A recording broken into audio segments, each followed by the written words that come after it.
Good morning, good morning. It's February 16, it's Friday. Magandang umaga sa inyong lahat mga kapatid. Kumusta?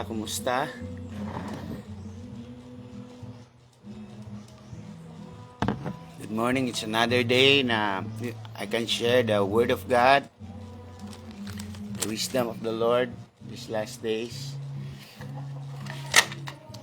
Hallelujah. Good morning sa lahat ng mga viewers, watchers all over the world. Philippines and the world, no? Sa ating butihin na Pastora Joely sa FBW. Kumusta po, Pastora Joely?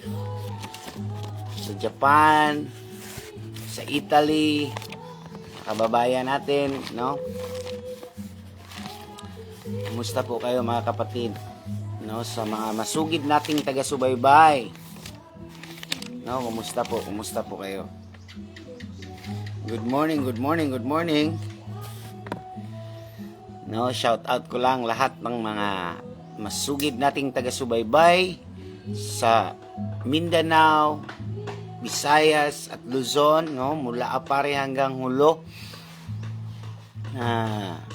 Japan, Italy, Scotland, UK, Florida, no, sa Canada, no, kay Sister Beng, Pastora Joely, Sister Che, Sister Maymay, Sister Maribel, Sister Karen, no, sa lahat ng mga mga nandyan sa labas. And dito rin sa Pilipinas, kumusta po kayo mga kapatid sa Mindanao, sa Davao? Kinikumusta ko si Daisy, si Brother Balong, Sister Estrella, Sister Rachel Jane, Alter June, Sister Patricia, tumali sa Davao de Oro, no, Anil of North Cotabato, Sister Nartina Tesoro, no, kumusta ka po? Si Sister sa La Union, di ba po? Sa La Union. Si Sister Nartina Tesoro. La Union po siya. Thank you for watching, no? May one viewer na tayo. Wilfredo Gusi ng NCR. Brother Jonathan. Quezon City. Melchor Binget. Merijen Bato. Thank you for watching. From Bayambang, Pangasinan. Kumusta po? No? Yoni de la Cruz ng Umingan, Pangasinan. Pastor Rodelix Pulvera ng Manila, Quezon City. Vince Morales ng Imus, Cavite. No? Carme Yosheda.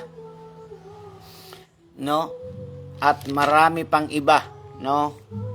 Marami pang iba na mga followers na nag-tune in talaga sa ating daily na additional wisdom. Hindi naman ito tinatawag na additional information lang to be watchful in this last day. Thank you, Sister Merijen Bato, Nartinas Tesoro, no? Kasi yung kapitbahay namin din, nagpa-sounds na sila. So bear with me. Nag-start na sila ng sounds. Start na ako mag-live. So, I hope and pray na hindi tayo madisturbo sa kanilang sounds, mga kapatid. So, kumusta po kayo? Thank you for watching. Panotice naman yung mga nag-watch, no? Say hi. Kumusta kayo? Today is Friday. Amen. Last day ng school, ng weekends. Blessed day po. Shalom po. Amen. Thank you, sister. And paki-share na lang po, mga kapatid, no? Paki-share na lang po. At kung hindi nyo ma-share, pwede nyo itag ang mga names nyo sa mga kilala nyo na nais nyong positive naman sa mga topic na ito. Alam nyo naman na hindi kayo i-persecute, no? Or share nyo sa inyong family GC or church GC. Kung okay lang, no? This is an additional input naman, mga kapatid.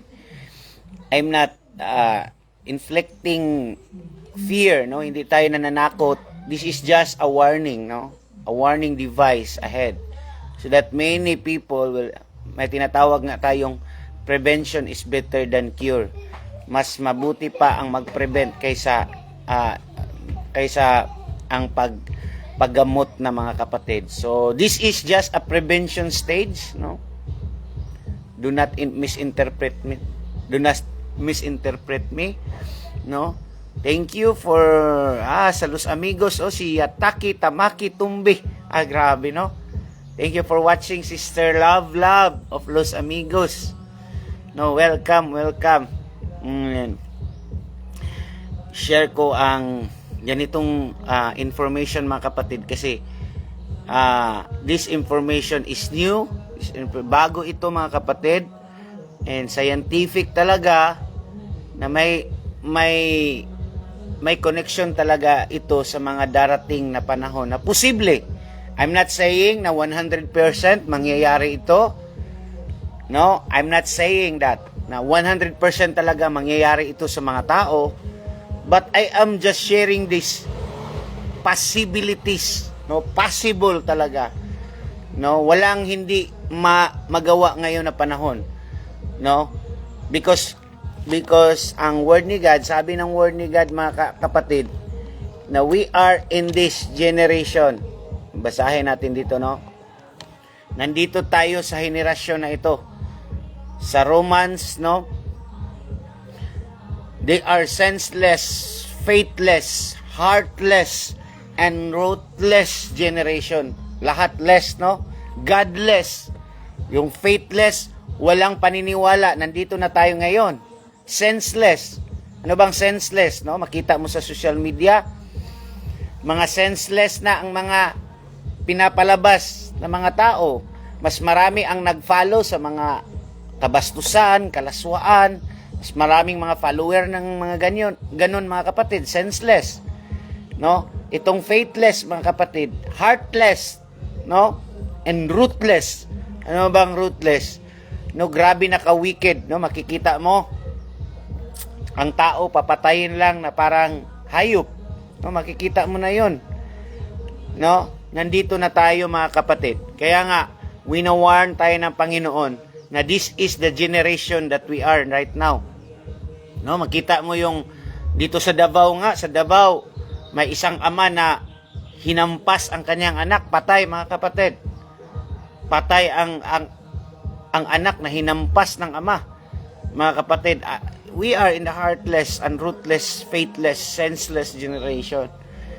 And no, grabe talaga.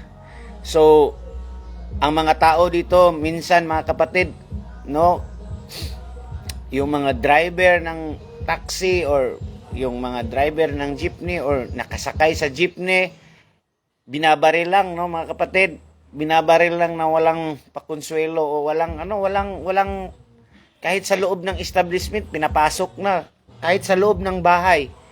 So mga kapatid, totoo pala itong sinasabi sa Romans 1:31. We are living in a senseless, faithless, heartless, and ruthless generation. So good morning, brethren. No, good morning. Good morning sa lahat. Thank you sa mga nag-comment. Pa-notice naman, comment naman kayo. Say hi. And we will continue to our topic, no? This is part 10. Kahapon, part 1 ng connection nito na topic. This is hijacking VMAT cells, your spiritual connection. Ito ang topic natin. But before that, mag-pray muna ako. Lord God, thank you Lord for this morning. Thank you for your loving kindness. Salamat po sa iyong pag-iingat, sa iyong pagmamahal at pag-araruga sa amin, Panginoon. Though we are not worthy, sometimes we are makasalanan kami.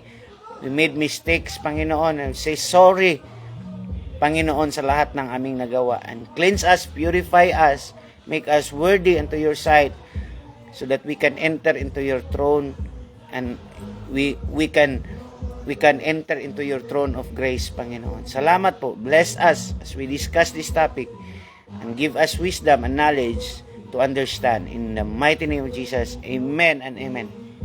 So transhumanism, start na ako kasi marami na ang mga watchers, no? So mag-start na ako. We have 5 watchers. Seven watchers. Thank you, thank you, thank you. Thank you so much. All the glory to Jesus alone. So, transhumanism part 10 on hijacking the VMAT cells, no? And, which is, ang VMAT cells, nandyan yan sa loob ng utak natin. It is the brain part. Yun po, ang kanyang trabaho is yung tinatawag nating spiritual connection natin sa Panginoon. So, ang trabaho ng VMAT cells is yung magpipray tayo, feel natin ang presence ni God. Pag mag-sing tayo ng worship song, tutulo ang luha natin, mafe-feel natin ang presence ni God. So, that's the function of the VMAT cells. No, siya ang transporter, no? Transporter, connection. It's a signal, mga kapatid, to connect us para maging konektado tayo sa Panginoon. Just like a Wi-Fi, no? Just a Wi-Fi, mga kapatid. You are connecting, your phone connect to the Wi-Fi and you can internet. So, same as that, mga kapatid, no? Itong VMAT cells ay parte ng ating utak, mga kapatid. Thank you for watching, Florencia, no? So, La Fornina Maglente, thank you for watching. Taga saan ba ito si Sister Florencia? So, please panotice kung taga saan ka po para mabati ka po ang buong syudad niyo. So, ang transhumanism, mga kapatid, nandito yan, part yan ng ating brain, no? It's a part of a brain, mga kapatid.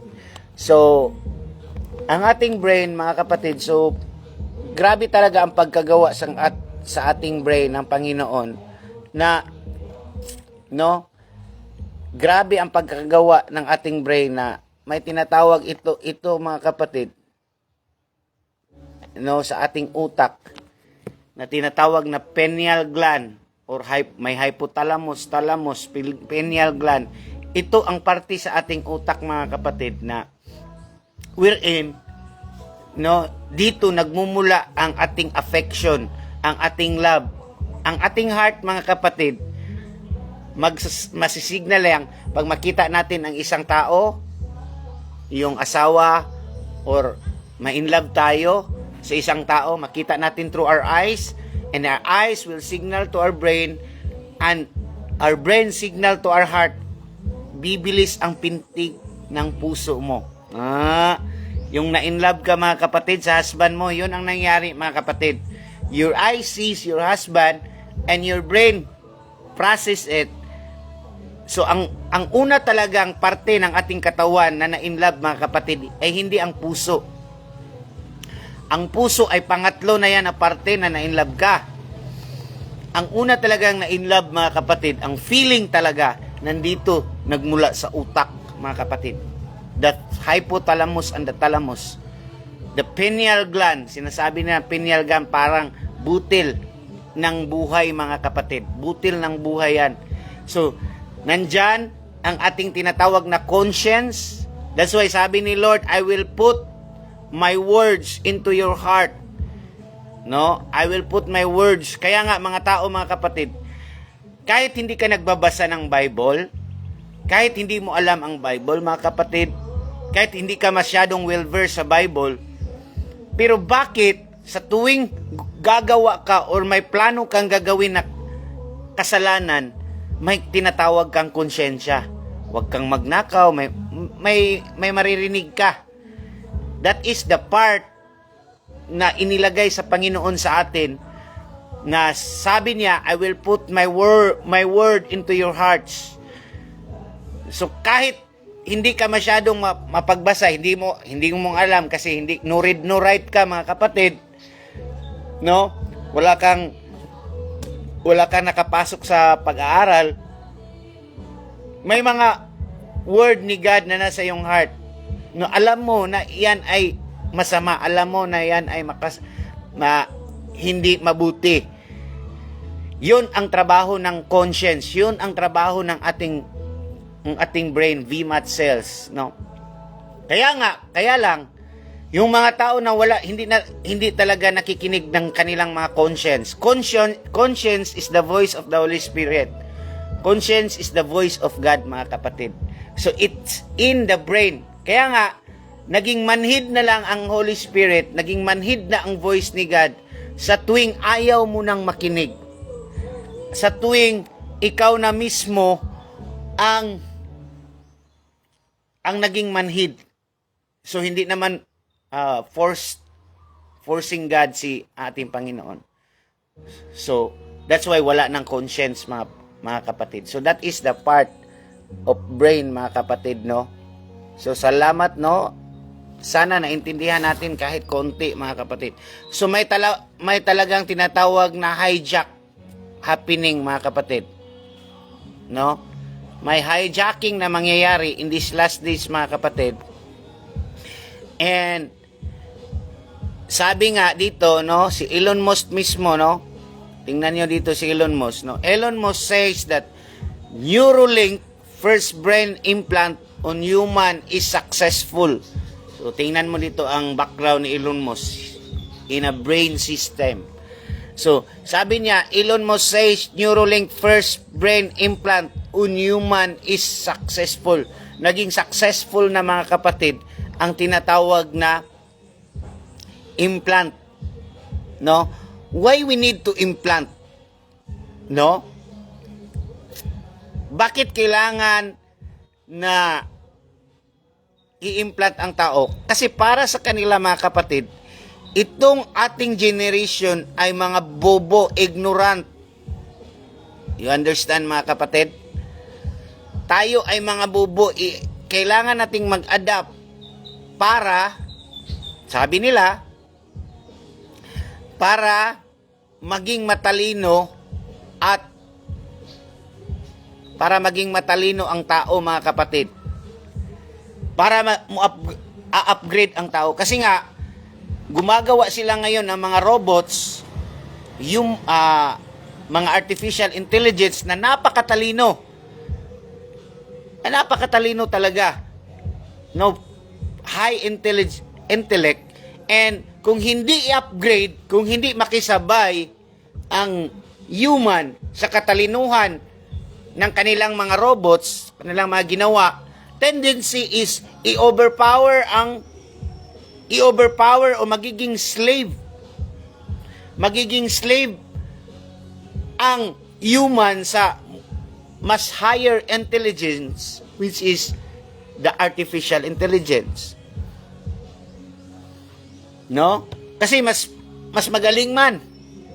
So, that's why itong si Elon, no, gumawa siya ng implants para yung tao kapantay or mag-exceed pa, para hindi siya maging slave, mga kapatid. Para hindi siya magiging alipin. Kasi mas may tendency talaga that the higher intelligence will slave the lower intelligence. Ganyan talaga yan, mga kapatid.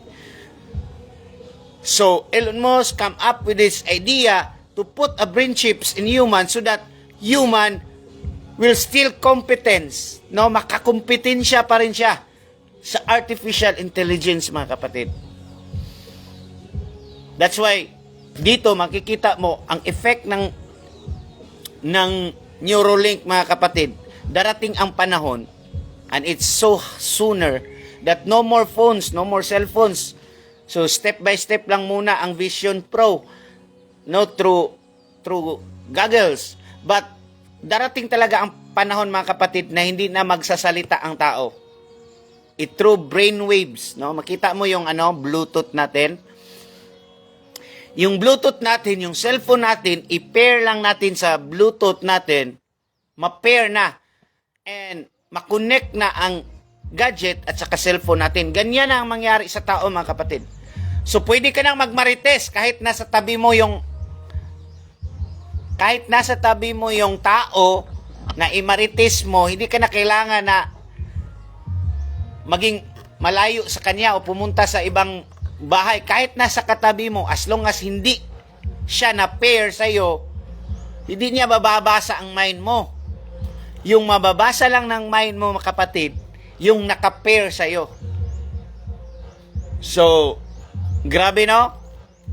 Grabe. So, it's going to be happen so soon, mga kapatid. They are in their stage of tinatawag na completion stage, no? Kinokompleto lang nila, ina-arrange na nila ang mga imperfection, inaayos lang nila, but they are in the process, mga kapatid. Nandun na. They are in the process. So, itong sinasabi nila, kapatid, na for medical purposes, para yung mga paralyzed, makatindig, para yung mga blind, makakita, no? Para yung mga lupaypay, mga gulay, mga PWD ay maibalik ang kanilang. This is just a front. This is just a front for hijacking. No? This is just their front. Kasi hindi kakagat ang humanity kung walang goodness na side na makikita nila na opportunity. No? So, kung walang goodness na i-offer si Satan, people will not adapt to this. So, there must be a kaliwaan. So, offer first, special offer first. So, if the offer is good, then the people will be deceived, mga kapatid. So, makikita natin, there will be a hijacking of brain, mga kapatid. So, i-review ko lang, ano ba ang VMAT cells? Ang VMAT cells, no, is tinatawag siyang parte ng brain. No? Iano natin ang meaning ng VMAT cells. So, ito ang nangyayari sa VMAT cells, mga kapatid. No? It's a process. So, medyo scientific ito. Pero picture na lang ang ilagay ko sa VMAT2. Others, VMAT2 or VMAT cells, no? Protect the cell from oxidation stress, from oxidized monoamines. So, may mga receptor kasi tayo dyan, no? Itong D2 and D3. That is a receptor. Alam nyo ang receptor, mga kapatid? Yung saksakan nyo para sa plug.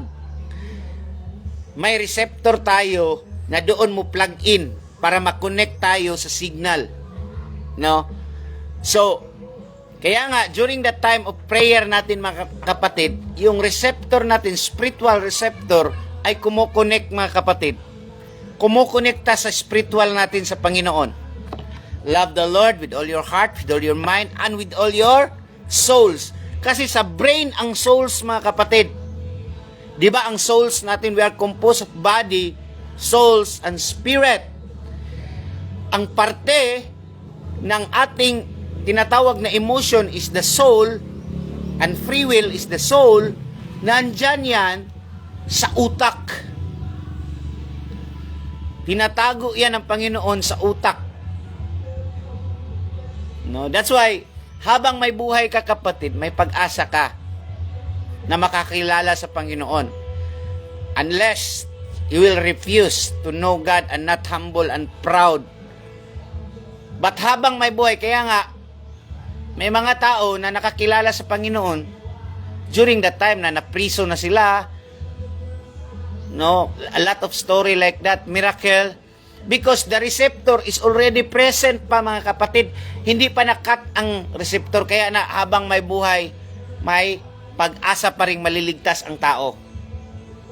No, nga, kaya nga sa mga vaccinated, huwag kayong mawala ng pag-asa. Sa mga nabakulam, huwag kayong mawala ng pag-asa. Balik kayo sa Panginoon. Ang Panginoon naman ay mapagmahal. No? At magpakumbaba ka sa Panginoon. Hindi natin masasabi, hindi ako makajudge sa inyo. Only the Lord can judge you. But if you are true, sincere, no, still nandyan pa rin ang receptor mo. But when times will happen that when the receptor are altered, mga kapatid, hindi mo na talaga ma-feel ang presence ni Lord. Kaya nga, maraming mga nasa 7 dose na doon sa US, sa iba-ibang bansa, mga kapatid. Sad to say, they are Christians, but they can't feel the presence of God anymore. Di na nila mafe-feel. Why? Because the receptor are being altered. 7 dose ka pa naman, mga kapatid. Ang iba nga. Kasi sa WIF, ang sabi ng WIF, no, ito palang bakula, mga kapatid, it takes 14 shots. So marami pa talagang shots na kailangan. But it doesn't mean, matagal pa pala ito, kailangan ko pang no, stop it na. Stop it. Don't submit, mga kapatid. Okay? Protect your VMAT cells, mga kapatid. Okay? Hallelujah. Are you following, mga kapatid? So, what happened, no? Review lang konti, mga kapatid. Review lang konti. Itong tinatawag nating oxytocin or the love hormone, no? Isa sa mga sinisikret ng ating brain, itong oxytocin or the love hormone that give you rush of pleasure from affection and connection. Endorphin, a source of pleasure, often response to occasion or discomfort or stress, di ba? Pag ma-inlove ka, trabaho yan ng brain. So, that cause a signals, a VMAT cell, trabaho niya, to transport the oxytocin para nandyan ang love, affection.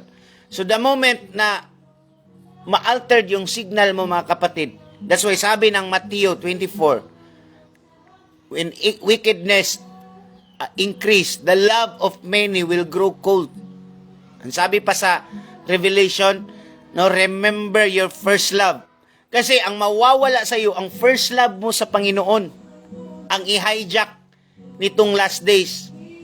Gagamitin ang tanan ng lahat ng gadgets, lahat ng mga medicine, no, especially bakulam, and gagamitin ang mga Neuralink na to, Vision Pro na to, signals, even signals, mga kapatid. Tinatawag nating mga towers, gagamitin yan, mga kapatid. Kasi nga ang ating brain waves ay may tinatawag na frequency. Alam nyo ba, mga kapatid, na nagfa-function ang ating brain through tinatawag na frequency? No, ito ang study, mga kapatid, oh. This is the study or ELF or EMF. No. This is with a frequency of 3 Hertz and 60 Hertz can affect the memory, anxiety, like behavior, or electrophysiology properties and a brain proteome in rats. So sa rats, mga kapatid, yung daga, ineksperimentuhan nila, ang frequency lang into 3 Hertz and 60 Hertz, may nangyayari sa kanilang memory. May nangyayari na anxiety behavior, parang nag-aligaga sila, nadidisturb sila. So methods, male rats were exposed in 3 Hertz and 60 Hertz. Itong 3 Hertz, so low na frequency. Itong 60 Hertz, taas, high na frequency. And consisting 2 cycles of 2-hour exposure for 4 days, separated within 2 days in interval. Short-term memory and anxiety-like behavior were assessed immediately.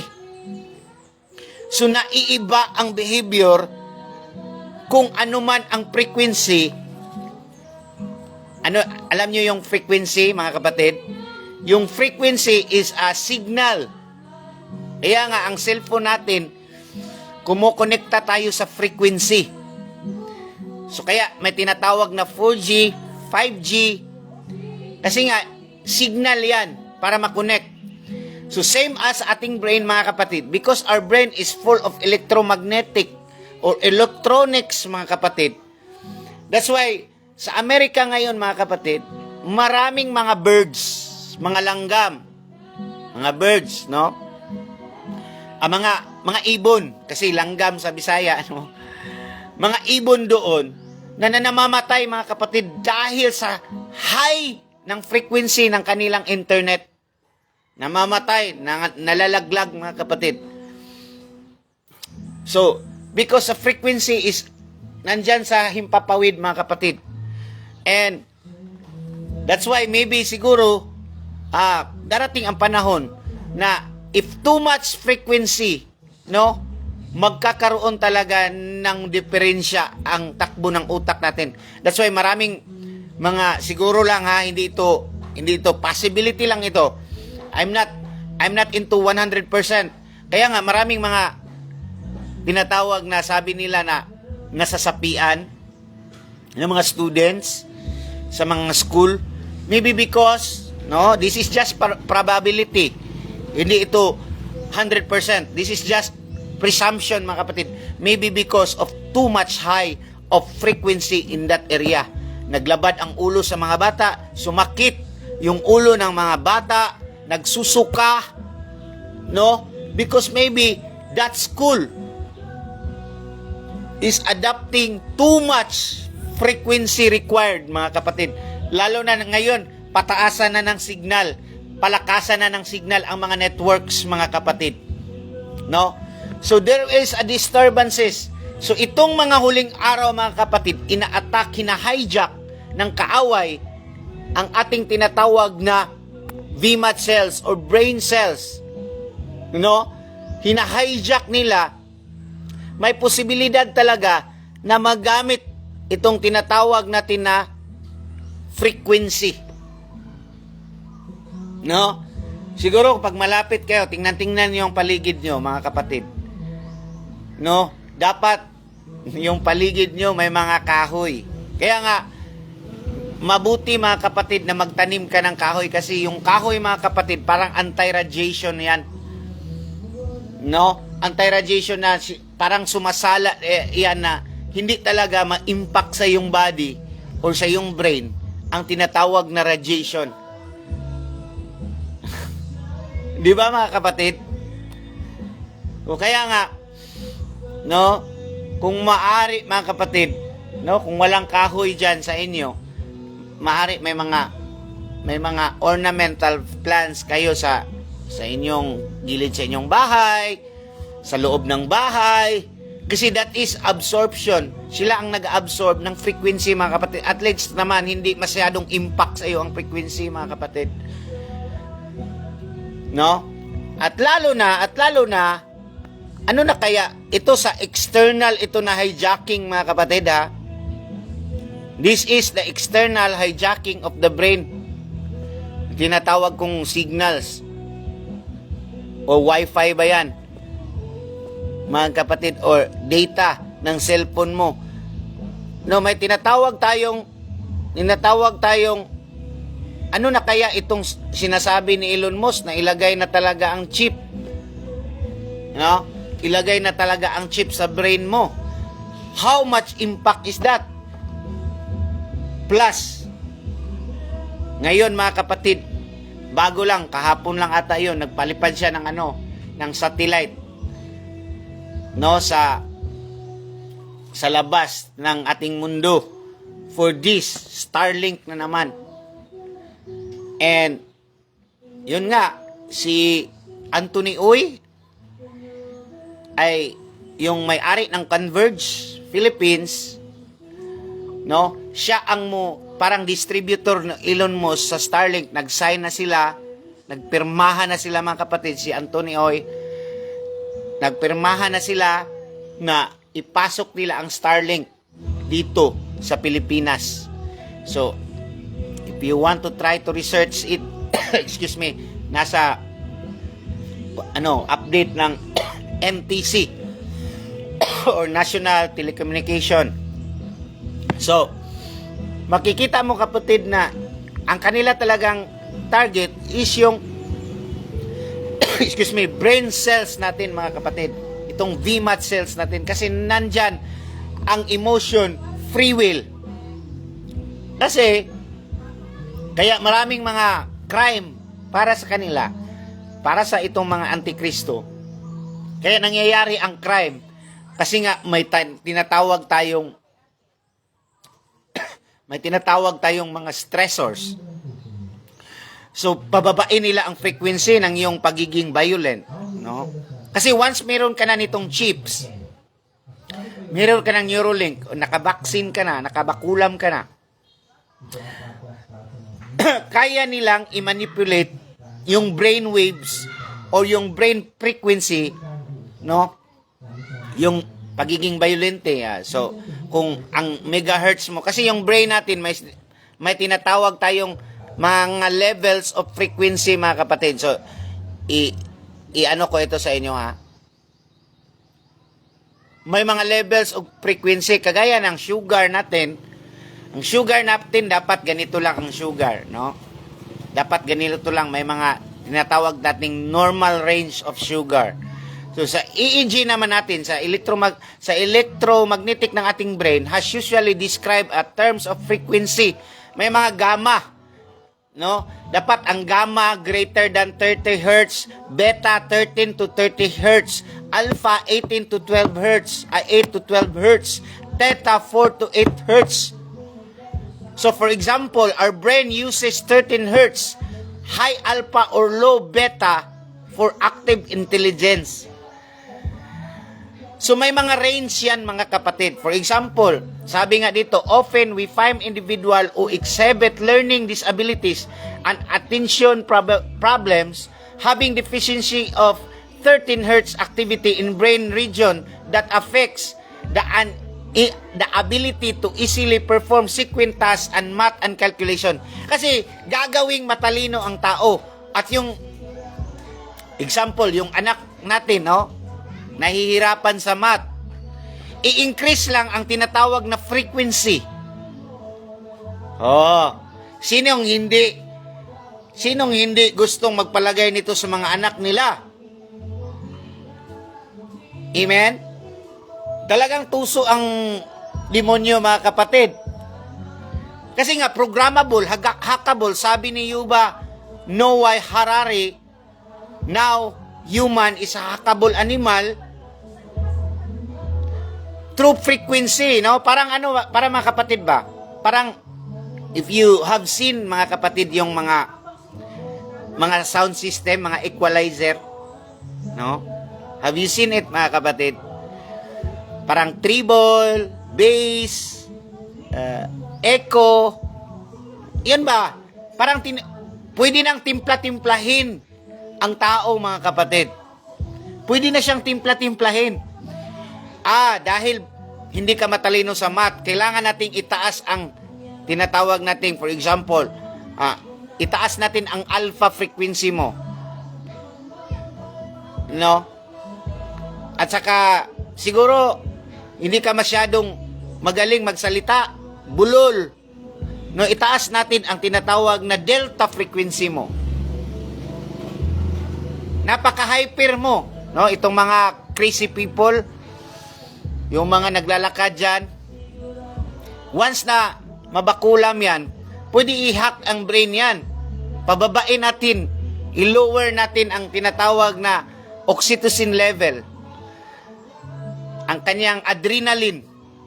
Kasi mataas ang adrenaline niya, ibaba natin itong frequency sa adrenaline para mag-relax siya. Alam mo yung ganyan, mga kapatid? Are you following, mga kapatid? There is a possibility, mga kapatid. Because that device, no, can make you intelligent. Kasi nga, minamanipulate na magiging intelligent ka. Di ba, may mga anak tayo sa mga parents dito na nanonood. May mga anak tayo medyo slow in reading, slow in mathematics, slow in activity, may mga ADHD na tinatawag nila. Yung mga ganyan, mga kapatid, sila lang ang nagpangalan yan na low. Actually, wala talagang low. God designed them like that.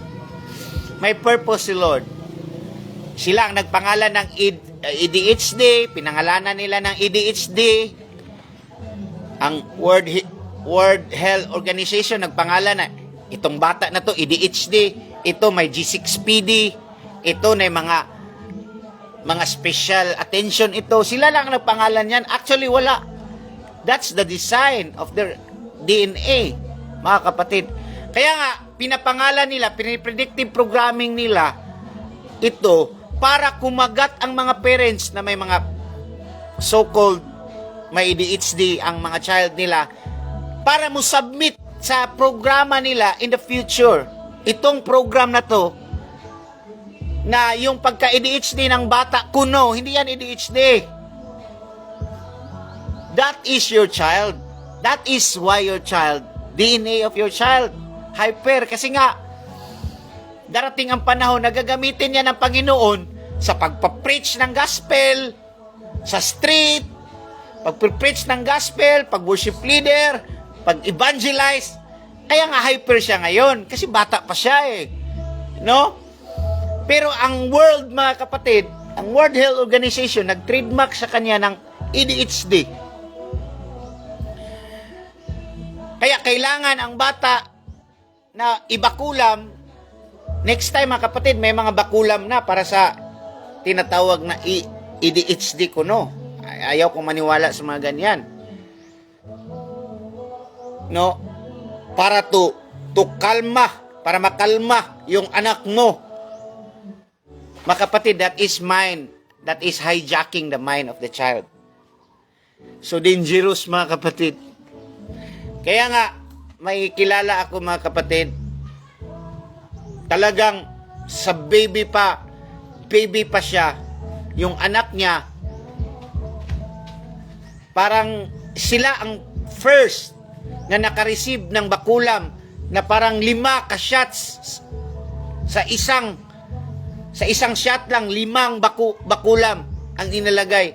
Alam nyo, kapatid, kawawa ang bata. Yes, lumalaki ang bata, pero talagang ano, kapatid, umupo-upo lang,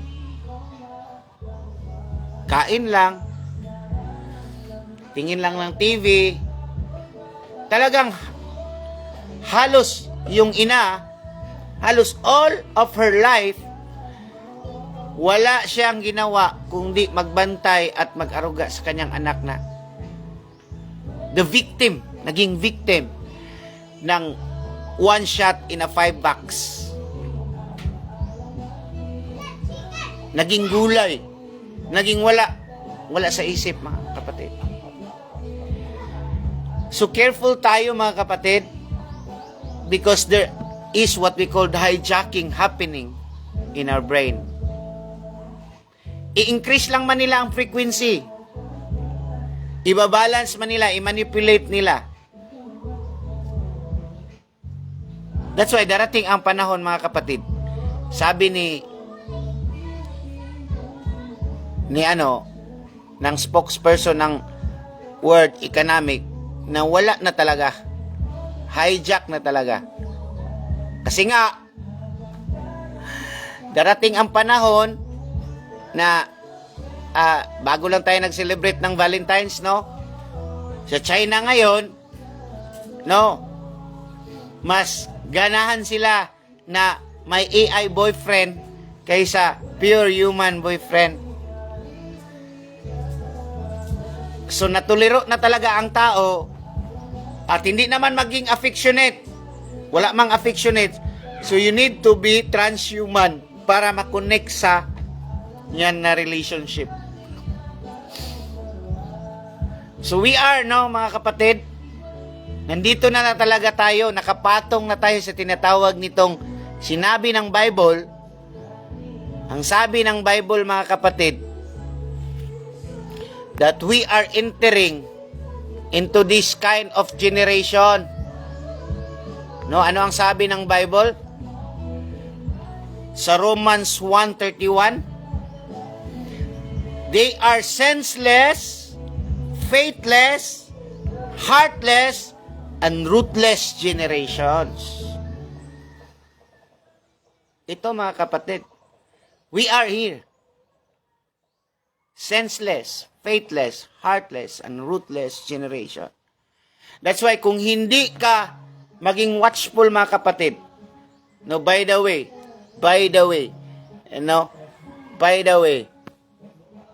no, sabi nga ni Putin, no, may sinabi si Putin dito, no, sabi ni Vladimir Putin ng Russia, has said Russia is in the process of developing cancer vaccine and soon will be ready to use, Putin said, addressing the technology forum. So whoever has the box runs the world. Kung sino ang may bakulam.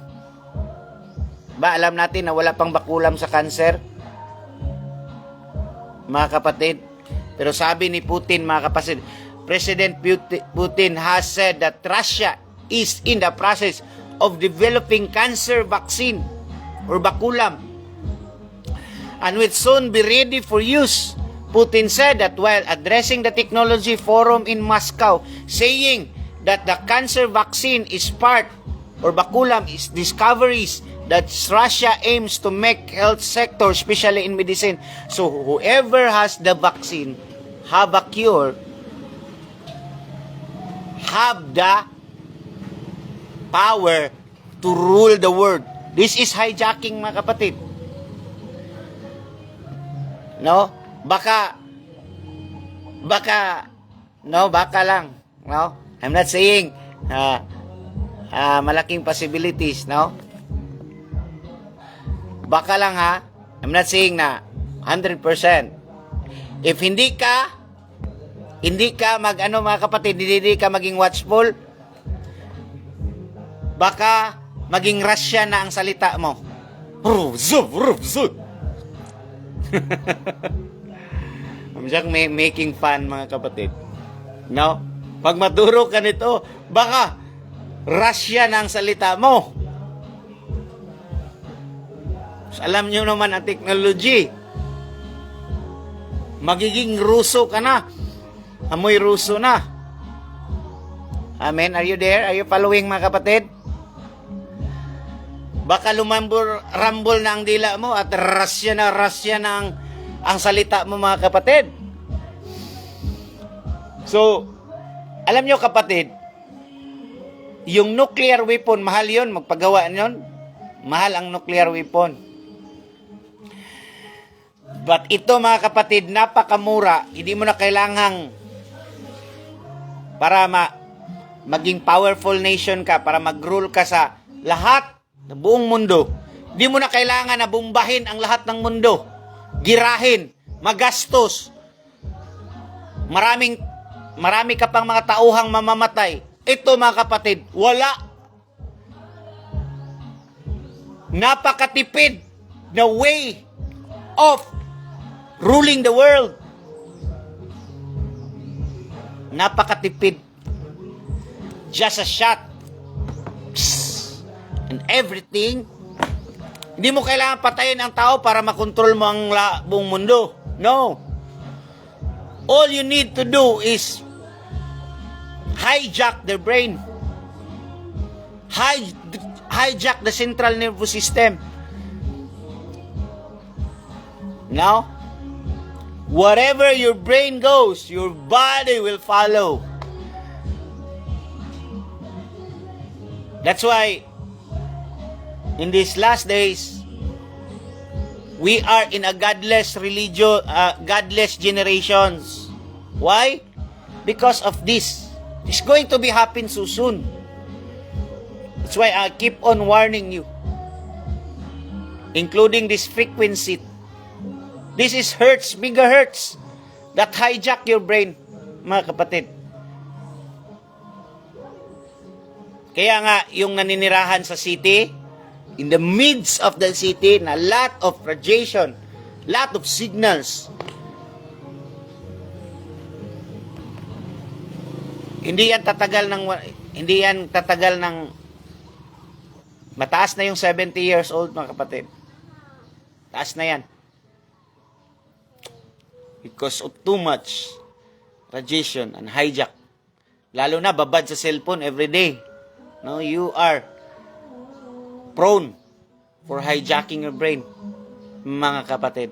Lalo na isinusuot na ang gaggle. Nandiyan na sa mata mo ang radiation. Konektado na sa frontal lobe mo. Itong frontal lobe natin ng brain natin. Direct contact na talaga sa Vision Pro. Hijacking the VMAT cells. Lalo na pag i-open ang utak mo at doon na-implant talaga, hijacking. Maraming type of hijacking, mga kapatid. Maraming type talaga. So, may natutunan ba tayo, mga kapatid? So, maybe tomorrow will be our part 3 on this. Loh, may part 3 pa pala. Pastor, yes, may part 3 pa. Kasi hindi talaga madadownload ng kaisahan ito, mga kapatid. What will happen kung mataas ang hertz? What will happen to the people? So, tomorrow yan. Tomorrow yan. Tomorrow yan. And you know what happened, no? Sa mga awakens na dito, you know what happened. No? So, God bless us. Keep fighting. Keep guarding your post. Walang matutulog. Walang mag-aantok-antok dyan. Keep awake, mga kapatid. God bless you. And stay connected to our Creator. Okay? Pray. Read your Bible. Pray every day. And you will grow. Okay? Read your Bible. Pray every day. And you grow. Amen? Stay connected. Because time will come. That's why pala sabi ng Panginoon sa kanyang word, no, you go through and through finding the word, but you cannot find it anymore because wala na ang mga preacher, wala na ang mga trumpeters, wala na ang nag-share.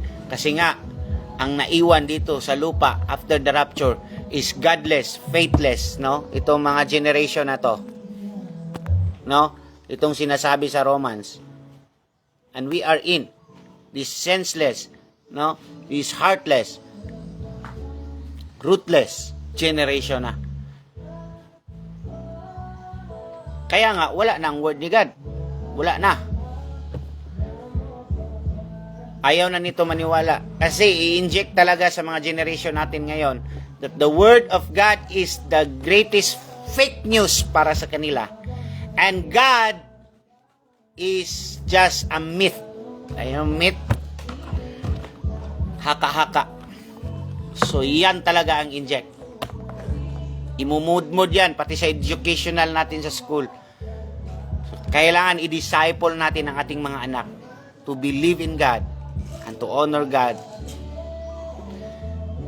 Kahit anong mangyari, mga kapatid. God bless you. Mag-pray ako, kapatid. Lord, proteksyonan niyo po itong mga kababayan ko na nag-follow at nag-watch ngayon, Lord. You protect them, O God.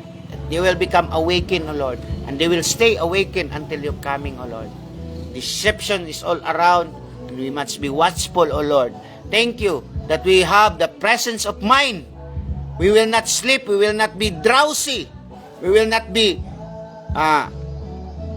Lord, we will not be drowsy in these last days. But stay awake, O God. That we can discern and test the spirit behind, O God. Thank you, Lord, for your protection. Cover us with your precious blood. Seal us with your Holy Spirit so that no weapon of the enemy can stand against us.